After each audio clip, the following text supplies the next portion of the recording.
Ladies and gentlemen, good day and welcome to the Godrej Properties Limited Q2 FY25 earnings conference call.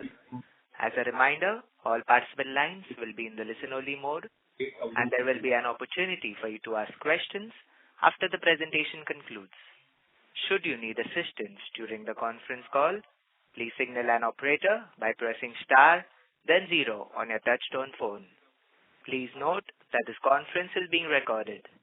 I now hand the conference over to Mr. Godrej Jain. Thank you, and over to you, Mr. Jain. Thank you. Good afternoon, everyone, and thank you for joining us on Godrej Properties Q2 FY25 results conference call.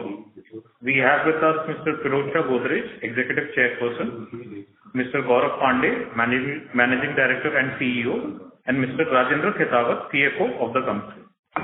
Before we begin this call, I would like to point out that some statements made in today's call may be forward-looking in nature, and a disclaimer to this effect has been included in the results presentation.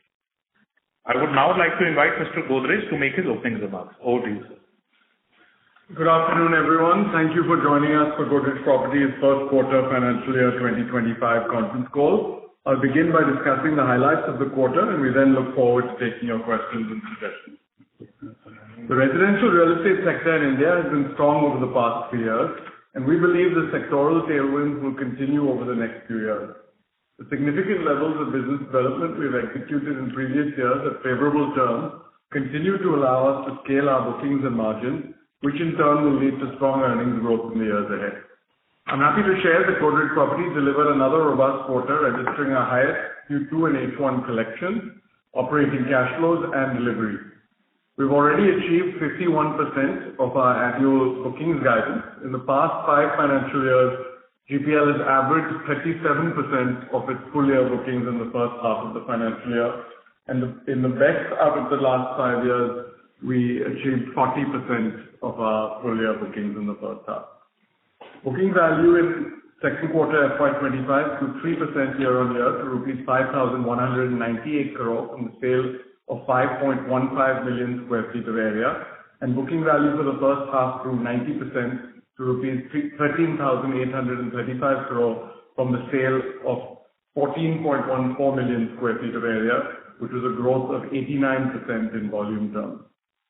This strong growth can be attributed to an extremely strong customer response to some of our new launches during the quarter.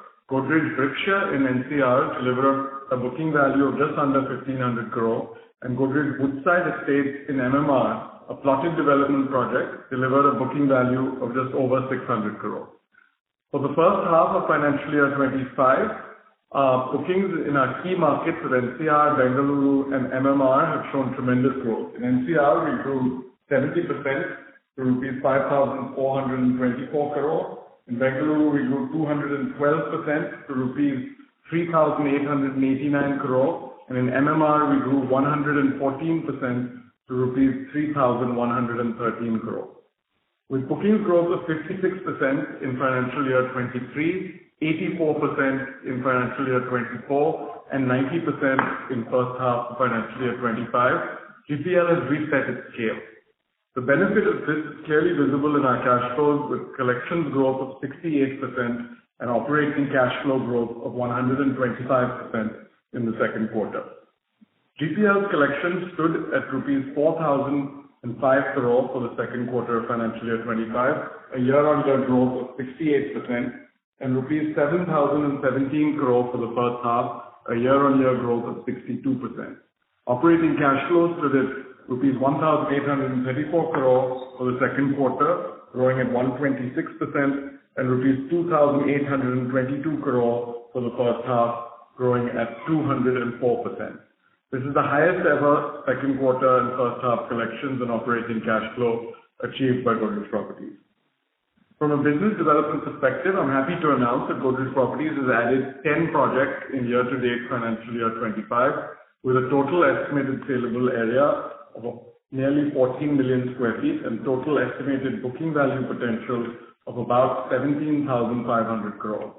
This included 6 new projects with an expected booking value of rupees 9,650 crore in the second quarter and 2 new projects with an expected booking value of 4,800 crore added in October. GPL has achieved 87% of its annual guidance for business development year to date. We have also entered the new micro market of Indore through a plotted development project. We delivered projects aggregating to 6.6 million square feet across 3 cities in the second quarter, taking the year-to-date total for deliveries to 9.3 million square feet. This is the highest second quarter and first half deliveries for GPL. For the second quarter, our total income increased by 135% to rupees 1,343 crore. EBITDA increased by 69% to rupees 282 crore, and net profit increased by 402% to rupees 335 crore. For the first half, our total income increased by 58% to rupees 2,981 crore. EBITDA increased by 167% to rupees 1,056 crore, and net profit increased by 345% to rupees 855 crore, surpassing earnings for full year financial 24. We've started financial year 25 on a strong note and hope to build on this momentum through the launch of a large number of exciting new projects combined with strong sustenance sales. We also expect to deliver a record year from the point of view of cash flow and earnings. On that note, I conclude my remarks. Thank you all for joining us on the call. We'd now be happy to discuss any questions, comments, or suggestions you may have. Thank you. We will now begin the question and answer session. Anyone who wishes to ask a question may press star and 1 on their touchtone telephone. If you wish to remove yourself from the question queue, you may press star and 2. Participants are requested to use handsets while asking a question. Ladies and gentlemen, we will wait for a moment while the question queue assembles. The first question is from the line of Puneet Gulati from HSBC. Please go ahead. Yeah, thank you so much, and congratulations on great numbers here. My first question is, it looks very, very likely that you will exceed your booking value guidance. What should we assume that you will be aiming for in FY26? Thanks, Puneet. Yes, I think we're on track to do well on the bookings front. We've already surpassed 50% of full year guidance, and typically the second half is significantly stronger than the first half, both for seasonality reasons and otherwise. I think the goal will be to do as well as we can this year, and then continue to deliver strong growth on that in the year ahead. So, without getting into specific numbers, which we'll comment on towards the end of the year, I think given the portfolio we've built, given current visibility on how the market is doing, I think we're all set for another exceptionally strong year of sales growth this year, and we'll look to build on that with strong growth next year as well. Okay, and secondly, in terms of pricing, what are the trends that you're seeing in terms of pricing growth in your market? And given the realization that you've discovered, how high are they on an average compared to the pricing that you would have underwritten at? Thanks for the question. This is Godrej here. See, essentially what we've noticed right now that there is strong price growth in especially markets like NCR and Bangalore. In fact, if I were to just sort of give you a price stack-up order, Gurgaon is seeing very robust price growth over the last 2 years, but it continued even this year. Next would be Bangalore, then would be Noida, and I would say finally after we noticed Godrej Reserve launch in Mumbai, which is the largest residential sales by any developer, it's kind of also re-rated Bombay in terms of its momentum. So we are also seeing early days of good price growth in Bombay in our portfolio and also overall in the market. Pune is yet to see pricing relative kickoff when I compare with other markets, but these are sort of the stronger markets, more from a forward-looking sort of approach. Difficult to frankly crystal gaze, but if you generally look at where demand and supply hold, you can kind of derive certain estimates. So Noida, as you would appreciate, land supply is heavily restricted, and there is complete lack of, say, for example, 3 BHK inventory. I would say that Noida in the near term should logically see price growth action.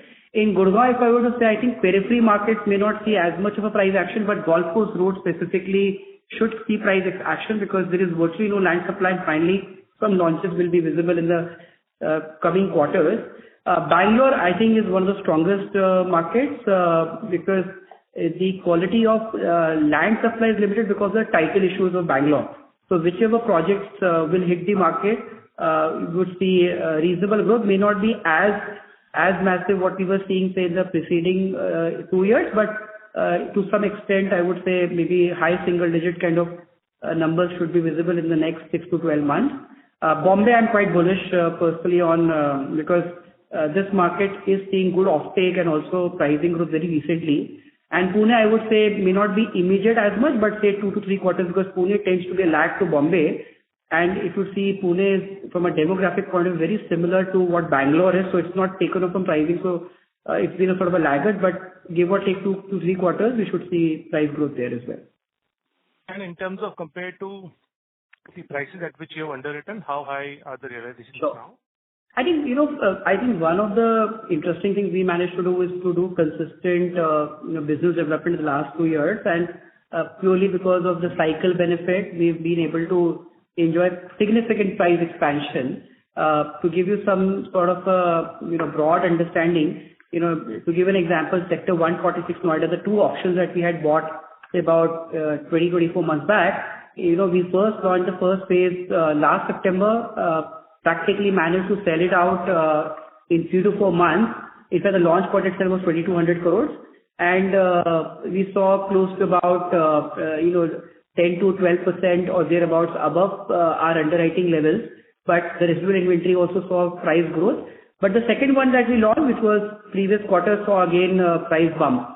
So essentially in most projects, what we are noticing, where market is giving you options, as a rule of thumb, we tend to either ensure at least that price expansion we do, or it can be higher, which means that ballpark 10 to 15% from our underwriting. In most of the parts of the portfolio we've seen, of course, there are some projects we've seen even much higher price growth, and there have been some projects which could be something slightly lower than this, but ballpark, if you ask me, 10 to 15% over underwriting is what we've kind of consistently been able to achieve. Understood. And secondly, on the construction cash flow side, while your collections have gone up, construction outflow hasn't really gone up as much. Should we assume a significant bump up coming in the second half of this fiscal? I think, as you would appreciate that, typically construction is more, the peak cost of construction happens to be mostly on the mid stage and advanced, because initially your maximum cost is about, excavation, then some of these, especially the north sides, you have these piling that has to be done, which is quite time consuming, but not as capital intensive. And your construction speed will significantly accelerates when you start hitting slabs beyond atypical cycle. Basically second, third, fourth slab onwards. That's when your construction tends to pick up. So yes, you are right. We will see some sort of an acceleration in COC, especially in the later part of the year. But, as you would see that most of our projects we had a very strong H1, and some of these COC expenses in terms of peak would be noticeable towards mid part of next year. So starting from later part of the year, continue to the mid part of next year, you should see growth in COC curve. But, there are items like finishing where the cost tends to be higher than core and shell. There are costs related to MEP, which is also relatively higher than core and shell. And core and shell usually is higher than excavation. There is always a sort of a COC lag, in terms of cash flow, net cash flow line. Right. Understood. That's helpful. And lastly, if you can share your share of sales booking value in the overall pre-sales. I think we've probably shared it's about 90. First half of this financial year is around 93%. 93%. 93%. Okay, that's helpful. Thank you so much and all the best. Thank you. The next question is from the line of Mohit Agarwal from IIFL Securities. Please go ahead. Yeah, thanks for the opportunity and congratulations on great set of numbers. So firstly, if you could, touch base on the launch side, you've already done nearly 50% of your guidance. So, and typically second half is stronger, just like we say. So if you could kind of tell us how do you see the second half, and would you beat your guidance there as well? And what would be the big projects that you're looking at in the second half? Yeah, I think, our guidance both on launches and sales always has some amount of buffers for projects slipping out for regulatory approval reasons, et cetera. So I think we are quite hopeful of surpassing our guidance on both counts. And the launch portfolio, I think both for Q3 and Q4 looks very full and exciting. Some of the big projects we hope to launch before the end of the year are the project in Worli. We have a couple of projects coming on Golf Course Road in Gurgaon. We have a large project in Sector 44 in Noida, 2 or 3 launches planned in Bangalore, quite a few launches in Pune, and also some in places like Kolkata and Hyderabad. So overall, I think a pretty robust launch calendar that I think gives us good confidence that we'll see a very strong second half of the year from a sales perspective. So, Pirojsha, Worli would be 3Q or 4Q, if you could specify? I think likely quarter 4. Quarter 4. My second question is on, you've been acquiring land, and that strategy has been working well.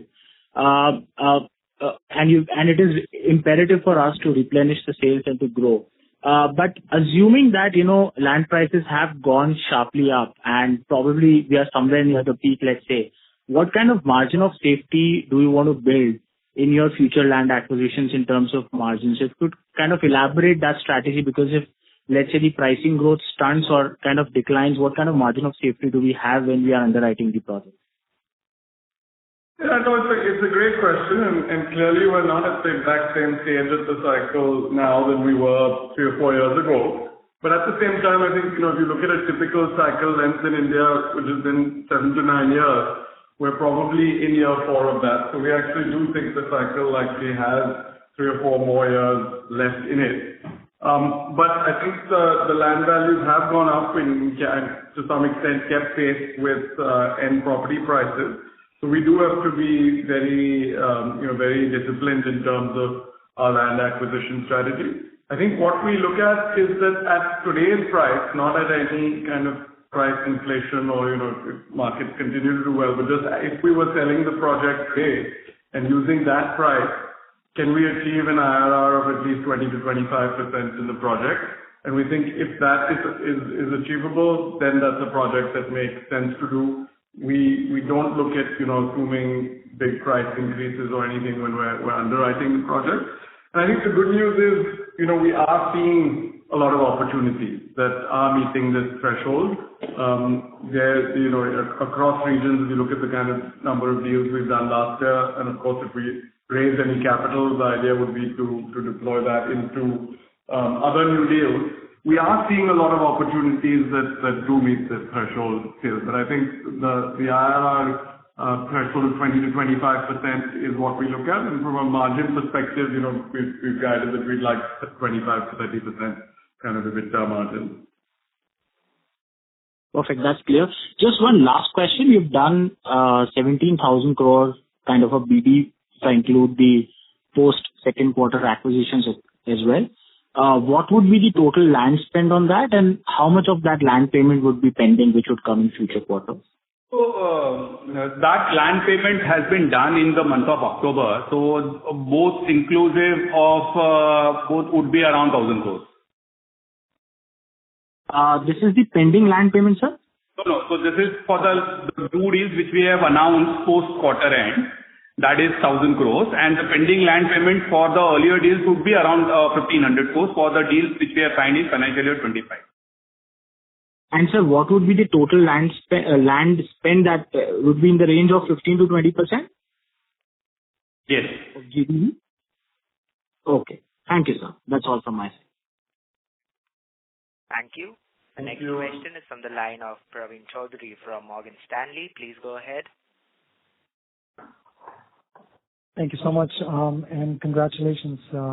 Very, very exceptional numbers up there.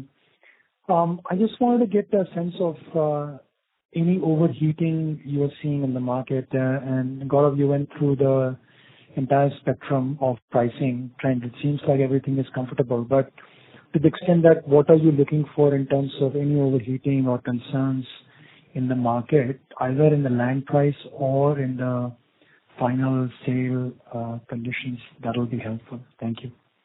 Thanks, Praveen. Largely, if you were to ask me, I see a very strong demand uptake. In fact, yes, you're right, there is some chatter here and there we do tend to read. But if you ask me purely from a ground position, we are seeing quite stellar numbers for ourselves and early days, but even October, you would have seen some media articles of some competition also showing equally strong numbers. We, in fact, had a very good H1. Not just from a growth point of view, but far higher performance than our underwriting. Now there is of course degree of market overperformance will differ between what we saw 2 years back now from pricing and volume action, and within cities I feel there will be sort of an evolution. So if I were to just give you some sort of a broad taste, I think I did mention some time back, periphery micro markets of Gurgaon is seeing good land supply. So we may see a volume action, but I think there will be sort of a price saturation sooner than later. But central Gurgaon doesn't really have any land supply, barring a very handful of land parks either with the government or maybe one of our peers.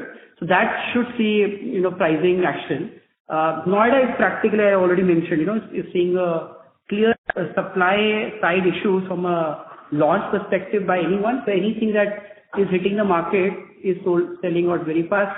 I've already mentioned Bombay and the market. So I think chatter aside, if you just see what's happening on the ground and walk-ins, in fact, while the festive season has just started and we're somewhere between Navratri and Diwali, and November usually is a higher momentum in my sort of history of launch that I've seen, but October is showing very encouraging signs, both by the kind of walk-ins we are seeing in our sites as well as sort of we hear from the market. So quite excited and quite strong market. Very, very clear.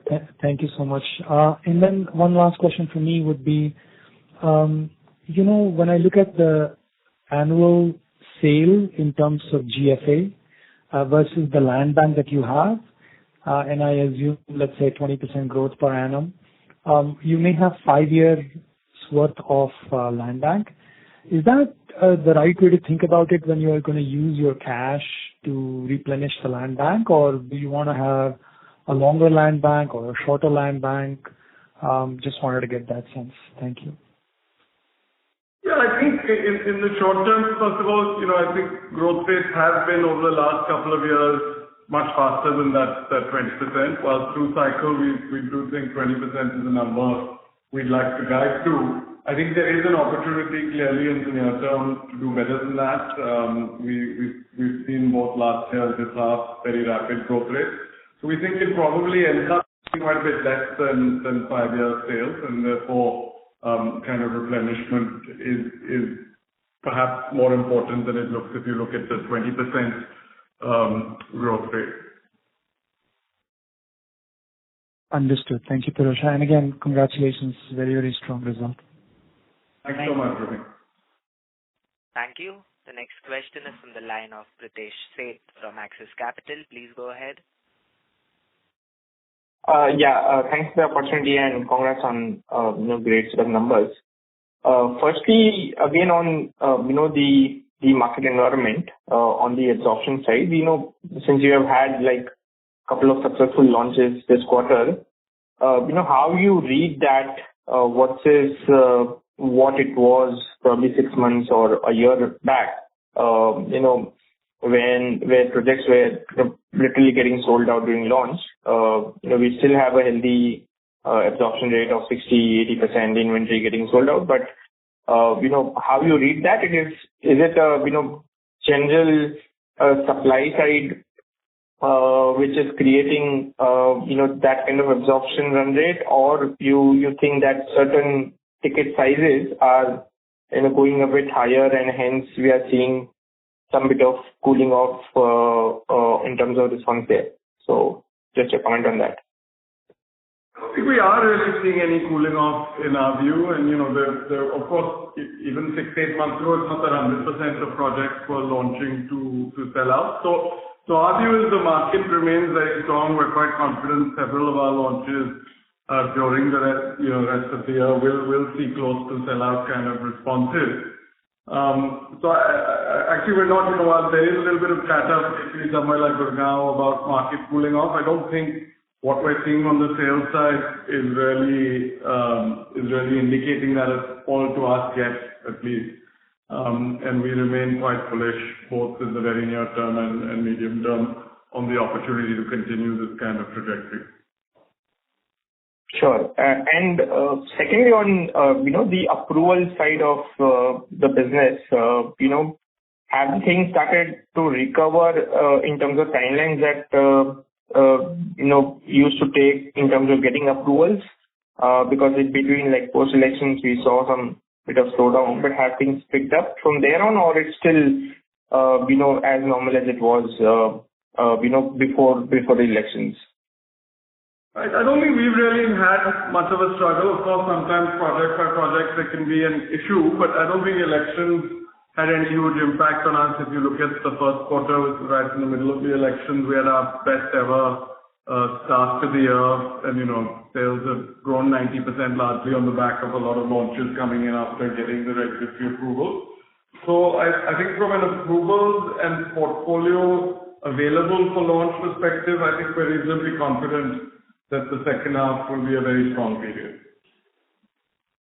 And just to build upon that, Pritesh, if you see our pipeline within, just to give you this quarter example, places like, Haryana, we've got the approval, right? Then we have projects in Mumbai and Pune, we've got the approval. So, I think what probably a learning curve, at least for us over the last 2 years, is that these are predictable events in sort of a year, and you almost know during the start of which quarter would be a likely time where approvals could be a struggle, is how do you become more internally efficient so that you ensure that you can apply for approvals at the earliest possible. So I think this is sort of a process change we've done internally, which is kind of ensuring that to a large extent we are able to mitigate this risk. Sure, got it. And just lastly, on the capital raise, in terms of deployment, how much time you will take to deploy that? And second, while we'll probably reach 30,000 crore plus pre-sales, what kind of market-wise target do we internally sense that we can generate for all our individual markets? Like NCR, we were at 10,000 crore last year. Are we working on some, market-wise targets, for other key markets of ours? I think, we of course do have city by city and targets for each area, but it's not something that we necessarily want to guide towards at this stage. I think NCR crossing 10,000 crore last year was fantastic. On that high base in the first half, they've been able to grow 70% and have a bunch of launches planned in the second half. So hopefully, we'll do even better than that this year. And of course, I think there's a healthy degree of competition internally between each of the zones, which are relatively separately managed. So we hope to see all our zones crossing this 10,000 crore mark fairly soon.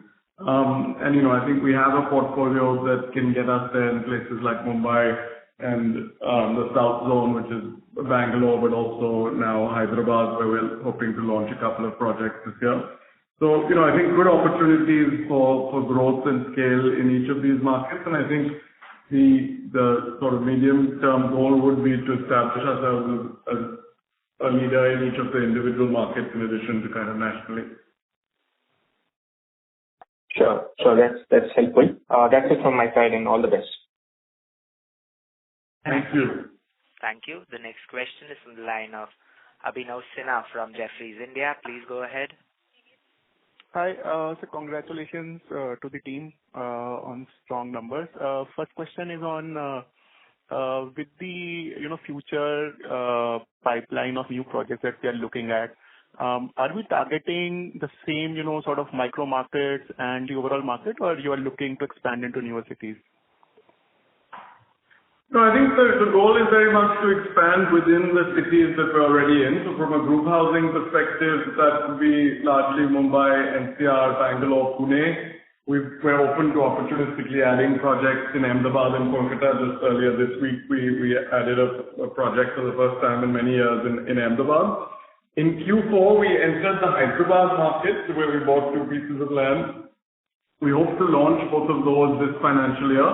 We'd first like to just get those launched, make sure everything we underwrote is kind of playing out as expected, and then, as we'd expect, look to scale in the Hyderabad market as well. So these 5 cities of Mumbai, NCR, Bangalore, Pune, and Hyderabad are where we'd like to make a lot of our investments on the group housing side. Of course, within these markets, I think one of the opportunities is to make sure we are present in as many different micro markets as possible, so that we're capturing as much of the city level demand as we can. And the only exception to this is plotted development projects, where we are open to a wider range of cities. Right.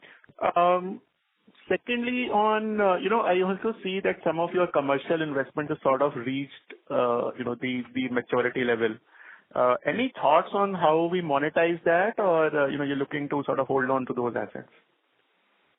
Yeah, I think the idea is to gradually build a lead-generating portfolio for the business. I think while the lion's share of our focus for the next few years remains very much on the residential sector, where we think both the overall size of the prize is greatest, our right to win is probably highest, and the returns that can be generated, we think, are the best because of the ability to have customers financing most of the development.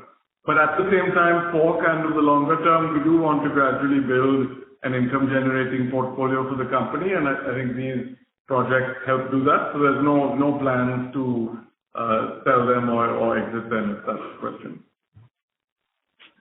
Right. And one last question on cash flow. So, we are seeing higher margins in the project and also higher take rates, which are now, north of 90%. So our sort of off CSS percentage cash flow, which is now around, I think around 35 odd %, where does it settle in, say, couple of years? Yes, most probably, yes.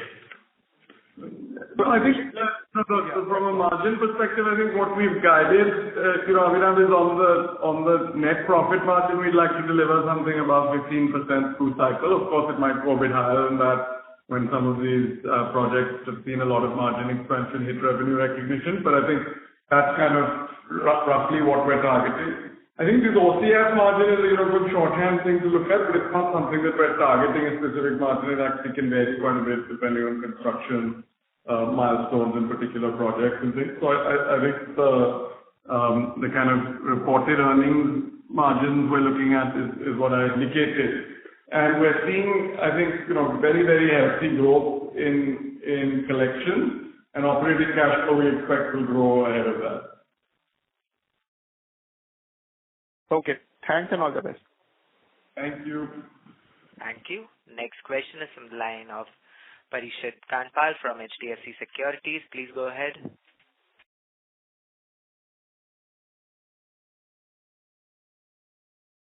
Mr. Parikshit, your line has been unmuted. Please go ahead with your question. Yeah, hi team. Congratulations on a great quarter. So my question is on the launches. So if you can help us understand, when is the Ashok Vihar launch now? And also if you can give some more color on the Vikhroli land parcel after the family settlement, how do we see it? Whether new launches will happen there, and what are the timelines of launches for the Vikhroli land parcel? Yeah, so in Vikhroli, we have a project that we launched a few months ago. So I think focus for the next few months will be on selling that project. I would be hopeful that next financial year we can have a new launch in Vikhroli. And Ashok Vihar is also now looking like a next financial year launch. Okay. The second question is on the fundraise which you have taken the resolution. So if I see the MMR portfolio, so last year's sales which we had done, the average realization of about 16,000, maybe on carpet 24,000-25,000. So we are really not there on the premium end of the MMR, which is really large, and where the brand GPL can have a larger market share. So how do we intend to plug that gap on the premiumization of the MMR portfolio? Because that is what will give us bigger margin. So if you can give some more color on this fundraise and how do you intend to deploy it? Are you looking to underwrite large land parcels, some at 50, 60 acres kind of land parcels where we can have a maybe 10, 11 year kind of a development which can be premiumized? So if you can give some color on that, that'll be helpful. Sure. First of all, I think in MMR, there's already been quite a bit of premiumization of the portfolio. We have existing projects currently in the market, in somewhere like Mahalakshmi. Later this year, be launching our Worli project. We have a project in Carmichael Road. So there are several kind of premium projects that hopefully will come to market soon, including a Bandra project that we hope to bring to market next year. But I think the opportunity is, across price points. I think something like our launch, Godrej Reserve, that Gaurav was talking about earlier, where we launched in Q4 of last year, sold brilliantly well and is a very attractive project, both from a total scale perspective as well as margins. So I think we have, struck an interesting price point in Bombay, and our goal isn't to do only luxury developments, which have their own drawbacks. So, while the margin might be attractive in some cases, I think that is not necessarily the end of the price segment that we're most attracted to. But I think the visibility for Bombay business development looks very strong, and we certainly hope to deploy a considerable part of any money we raise into our mobile portfolio. And, if you see relative to our average price per square feet, I'm saying more at a portfolio level, because portfolio is an average of, markets like Pune, Bangalore, NCR, and of course Bombay. I would say portfolio average price would be much higher for Mumbai portfolio per se, because, the typical presence that we have, if you see especially the last 18 months, we've had a lot of projects apart from what Pirojsha just added. Say projects like Vadala, we have something, we have in Bhandup, we have, Vistas in Vikhroli, and all of these are significantly premium projects from a pricing point of view. Gaurav, my point was more from like larger land parcels which may come up for auction or bidding, that's why some of the peers are raising large capital. So are we open to underwrite large, like 1,000 crores or 15 or 100 crores kind of single land parcels? So which can give like a higher economic interest as well as long-term development potential. Because it's hard to get land parcels, larger land parcels in Mumbai. There is limited window, and since we are raising capital, so my question was more from. I would say that there is no reason we won't really participate in, from the angle. Now I understood your context from the perspective of saying definitely we'll participate. And I think one of the unique strengths we are having over competition, especially in markets we are present, is our ability to sign check size between 500 to 1,000 crore or even beyond if we see the opportunity is right. So of course we'll do that. The only thing I'll say, Parikshit, our lens of doing this may not necessarily be what sometimes, from a check size for competition could be, say, land banking. Unless we're very, very certain about the strategy, we prefer to be more about capital churn play. Having said, we would of course evaluate any and every opportunity. But yes, we can sign big checks. Yes, we would love to scale up the Bombay portfolio significantly beyond what it is delivering. But the approach would be more about how quickly can we turn on these projects and make as much of efficient use of capital. Okay. Does that answer your question? Yeah. So one question to Rajinder. So Rajinder, I mean, you touched upon that 1,000 crores spending from the BD done in Q3 and 1,500 for the rest of the. So entire land payments financial year to date for all the land parcels or pending land payments will be about 2,500 crores? Yes, 2,500 to 3,000 crores, including Ashok Vihar and other stuff. Okay. And just last, if I may, so how has been the approvals in Bangalore? We have been hearing there has been significant delay in approvals in Bangalore. So if you can touch upon that, whether the approvals are coming in or things have normalized now? I think for us, it's been coming quite consistently. Approvals in India has been a bit of a struggle, typically from last 5 years. So I won't say any market is easy or difficult relative to the trend. But we see our projects like in Q1, we were able to bring wood escapes into the market, which turns out to be 3,150 crores of sale, highest for us. And similarly, we've been able to see for this quarter approvals are on track. But pressure is not very frankly geography specific the challenge. For us, it's more like a sort of a constraint which we see, and the best one can do is to ensure that, like I was mentioning, ensure that your design processes are very efficient. But nothing peculiar to Bangalore for us at least. Okay. Thank you, team. Thanks for the answers and wish you the best. Thanks. Thank you. The next question is from the line of Kunal Lakhan from CLSA. Please go ahead. Yeah, hi. Good evening. Thanks for taking my question. Just on the fundraise, currently your promoter stake is about 50-odd%. And post this fundraise, it could go below 50 or 47%. So what's the long-term view on, maintaining the promoter stake at? Yeah, thanks, Kunal. I think, we'd of course not like to dilute much below the levels that we'd be at post the fundraise if we did go ahead with that. So I think the idea would be again to give a huge boost to growth. We think the kind of collections that will be generated both from the sales that have already happened, but the sales that we'll also be locking in through this new round of deployment will be frankly quite massive and will allow us to do a lot through our operating cash flows. We don't see any further reason for capital raising. Even this one, to be honest, if we were growing at the 20-30% kind of growth rate, I don't think there would be a reason for the fundraise. The growth has been much faster the last 3 years, and we do see an opportunity to deliver another couple of years of very fast growth. And that's kind of the logic. But certainly, we wouldn't see any likely fundraising after this round. There's certainly no plan for any further dilution. Sure.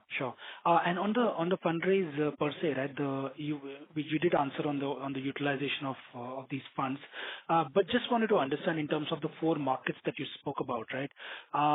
Just from your opening commentary, you sounded more positive in terms of pricing. I'm saying relatively towards like say Noida and Gurgaon versus say Bangalore, Mumbai, or Hyderabad. So should we assume that the incremental deployment of capital would be skewed towards markets like Noida and Gurgaon? No, I don't think so. I think, Kunal, one of the big benefits we think we have of having a truly national platform is that we can choose, we don't have to choose to be just in one city or the other. We can choose project by project where we think the best returns on a risk-adjusted basis are possible. And so I think we like to have that flexibility. So actually we're not raising the capital saying that 20% will be in Noida and X% in Pune or anything like that. We have a large set of opportunities available that we're seeing, in various markets. I think which of those close will depend on kind of where we're able to structure the most attractive outcomes for ourselves. But no, I don't think we're viewing the NCR market as more positive than the others. If anything, I think some of the markets that haven't quite seen that full run-up in pricing yet may offer a lot of attractive opportunities. So certainly Mumbai and Pune would be very much part of the plan for this capital raise, as would Bangalore and NCR. Very well understood. Thanks so much. One last question is, in terms of buyer profiles, especially for, Gurgaon and Noida projects, if you can give some color on, what are the profile of the buyers and how many of them typically take mortgages? Thanks for the question. As a typical rule of thumb in most projects that what we get to see from mortgage is about typically 50 to 70% customers tend to take mortgage in the project. And, again, Noida market is always historically been more end user driven because if you see the supply itself is constrained. Gurgaon has a sort of interesting history where different participants operate, right? And I'm not talking about just right now, I'm talking more from the market condition which we've seen the evolution for the last 20 years. So you have end users who are very product driven. Then you have investors which are very long-term rental income oriented. Then you have investors which have very, sort of a thought of getting capital gain in 4 to 5 years. And then you of course have speculators who operate. I think, and different developers also tend to have a different strategy on which part of the market share they want to sort of get. If you generally see in Gurgaon portfolio, we've done some crazy blockbuster sales, but we've intentionally never pushed for a complete sold out, strategy. And the reason was very simple, that we wanted to ensure that the sales funnel can try and absorb as much of end users by making certain practices which are sort of prohibitive and less attractive for investors. And simple examples are like the way we do channel incentives. They're clearly the lowest in the market.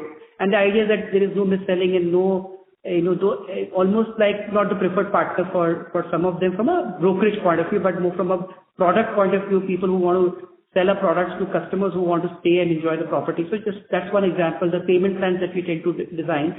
If somebody wants to buy more than one unit, there's a sort of process defined which actually lands up to my table, and you can well imagine the probability of that reaching to me after so many approvals. So idea is just to ensure that you attract the lion's share of it. And yes, sometimes, what may happen is that on the D day, you may not say sold out, but look at Zenith as an example for us. We sold 3,000 crores in Q3, and by now we've sold another 1,000 crores at incremental pricing and better buyer profile. So I think these are things that you put in place, but yes, the market will have different types of, people who would have different types of, needs for buying out a product. Some are end users, some are investors, some are speculators. We just feel that right now the bulk of the market is there, especially in different micro markets. Different, like I was mentioning sometime back, Golf Course Road, for an example, is a pure end user market, because that's a city, that's a part of the city which has complete infrastructure in place, that has probably one of the highest rental per square feet of commercial office space of North India. So it has a very different TG. But yes, if you go to 20-30 kilometers down the city, you will have different type of developers with different type of customers, investors, and the like. Great. Thanks so much, and all the best, and a very happy Diwali to you all in advance. Thank you. Thanks. Thank you. You too. Thank you. A reminder to all the participants that you may press star and 1 to ask a question. The next question is from the line of Puneet Gulati from HSBC Bank. Please go ahead. Yeah, thanks so much for the follow-up. So Pirojsha, this one is for you. Did I hear it right? You said that if you were only anticipating 20% growth from current levels, there wouldn't be a need for a fundraise? Yes. So essentially with fundraise, we are targeting much higher. Okay. Secondly, can you also give a sense of what kind of gross, you've also added a significant amount of gross cash, now close to 6,000 crores, and there will be, what part would be stuck under RERA, and when do you expect some of that to also unwind? Sorry, Puneet, can you just repeat that? Cut up a bit. So you have it's almost 6,000 crore of cash in your books now. This has grown up significantly on Q and Q. How much of it is stuck under RERA, and when do you expect it to get unwound? So this is a continuous, RERA cash getting accumulated and released as and when the progress. As of now, we have around 3,000 crores of cash flying into RERA account, which will get utilized for the construction, and it will get released as and when the OCs will be received. Different stage for the completion percent, yeah. Yeah, and is there something in JVs as well, which is still yet to come back to the books? There may be some amount, but not a very significant, because now most of our JVs are at the back end or almost completed. Okay. Great. That's all from my side. Thank you so much. Thank you. Thank you. The next question is from the line of Sukant Garg from Equibill Research Private Limited. Please go ahead. Hi. Hello, everyone. First of all, congrats on the numbers. I would like to ask that, in how many projects that we missed in how many projects out of the total we missed the original scheduled deadline? Sorry, not able to. Sorry, the voice is not clear. Can you please repeat? Yeah, sorry. So am I clear now? Hello? Slightly better, yeah, but it's a little muffled, but please continue. Okay. Hello. Am I clear now? Yes. Okay. So I just want to ask that in how many projects we missed the original scheduled deadline, and what is the average time of that miss? Average time of that, how much delay of the deadline is. So you're basically saying what's the typical scheduled timeline, how it happens in operations? That's the question? Yes. Got it. See, actually it depends upon quite a few factors. Like one is how big is your land parcel, because that determines the site logistics, how many basements/podiums you may want to have, and what's the typical height of the building, right? So a rule of thumb is that for a typical building, it can take as less as 3 years, can take as max as 5 years. Usually I'm saying 80% of the projects will be typically in this. Again, like the variables I mentioned to you, of course, it's more high rise. If you go to like 60, 70 story, it could of course be higher. And if you go to like a 10, 15 story, it could of course be far lower. But rule of thumb, you can assume that with different degrees of basement configurations and need for piling and height of the building, thumb rule will be 3 to 5 years. So my question is around how many days of delay that we usually have in completing a project? I would say, generally our estimation wise, we are fairly, bulk of the portfolio do not really see, frankly, sort of a typical delays. But, it's also a bit of a learning for us that in some markets like, specifically talking about, NCR, where National Green Tribunal, has certain guidelines which have started coming the last 3 odd years. And we did, of course, launch projects in like 7, 8 years. That time we did not envisage that, there'll be gap-based rule. And I'm assuming you're familiar with the regulation. So when the pollution tends to pick up, there are regulations defined when you need to, kind of prescribe and halt construction. And what it does is you not only lose those many days, it takes time for you to remobilize and again speed up, right? So, but in the new projects, we tend to now budget for the time and in terms of our timeline planning and committing externally according like that. So barring aside the typical delays, I would say very handful situations we have seen projects getting delayed, but more or less, every project gets delivered on time. Okay. Thank you. And happy Diwali to all of you. Thank you. Thank you much. Thanks. Thank you. Ladies and gentlemen, due to time constraint, we have reached the end of our Q&A session. I would now like to hand the conference over to the management for closing comments. I hope we've been able to answer all your questions. If you have any further questions or would like any additional information, we'd be happy to be of assistance. On behalf of the management, thank you once again for taking the time to join us today. Thank you. Ladies and gentlemen, that concludes this conference. Thank you for joining us. You may now disconnect your lines. Thank you. Thank you.